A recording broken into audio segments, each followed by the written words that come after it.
الحمدللہ اللہ تعالیٰ نے اپنے فضل سے ہمیں شعبان کا مہینہ عطا فرمایا۔ شعبان کا مہینہ بڑی فضیلت والا ہے۔ یہ اللہ تبارک و تعالیٰ نے ہماری کمزوری کو دیکھتے ہوئے، ہماری عمروں کے مختصر ہونے کو دیکھتے ہوئے، اللہ نے بہت سے ایسے مواقع، ایسے بابرکت اوقات ہمیں دیے ہیں جن میں نیکیوں کا بہت زیادہ اجر و ثواب رکھا گیا۔ انہی مواقع میں سے ایک موقع یہ شعبان کا مہینہ ہے۔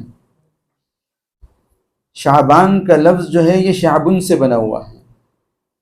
شعبن کے معنی جو ہے عربی میں شاخ کے آتے ہیں، جیسے درخت کی شاخ ہوتی ہے، درخت کی شاخ بڑھتی ہے، ایسے ہی اس مہینے کے اندر نیکیاں بڑھتی ہیں، نیکیوں میں اضافہ ہوتا ہے۔ رمضان کا مہینہ گناہوں کو جلا دیتا ہے۔ رمضان رمض سے بنا ہوا ہے، جس کے معنی جلا دینے کے آتے ہیں۔ شعبان شعب سے بنا ہوا ہے، جس کے معنی شاخ کے آتے ہیں۔ تو اس میں نیکیوں کا اجر و ثواب ویسے ہی بڑھتا ہے جیسے درخت کی شاخیں بڑھتی ہیں، اس وجہ سے اس کو شعبان کہا جاتا ہے۔ رسول کریم صلی اللہ علیہ وسلم اس مہینے کا بڑا اہتمام کیا کرتے تھے۔ حدیث میں آتا ہے کہ آپ صلی اللہ علیہ وسلم اس مہینے کا اتنا اہتمام کرتے جتنا دوسرے مہینوں کا اہتمام نہیں کرتے تھے۔ شعبان کا رسول کریم صلی اللہ علیہ وسلم بڑا اہتمام کرتے تھے۔ اب اہتمام کی شکل کیا ہوتی تھی؟ اہتمام کی شکل یہ ہوتی تھی کہ آپ صلی اللہ علیہ وسلم کی عبادت میں اضافہ ہو جاتا۔ ویسے بھی آپ صلی اللہ علیہ وسلم عام دنوں میں کثرت سے عبادت کرتے تھے، لیکن شعبان کے اندر عبادت میں اضافہ، خصوصاً روزے کے اندر اضافہ۔ بخاری کی روایت تو ہے کہ تقریباً رسول کریم صلی اللہ علیہ وسلم پورا شعبان روزہ رکھا کرتے تھے۔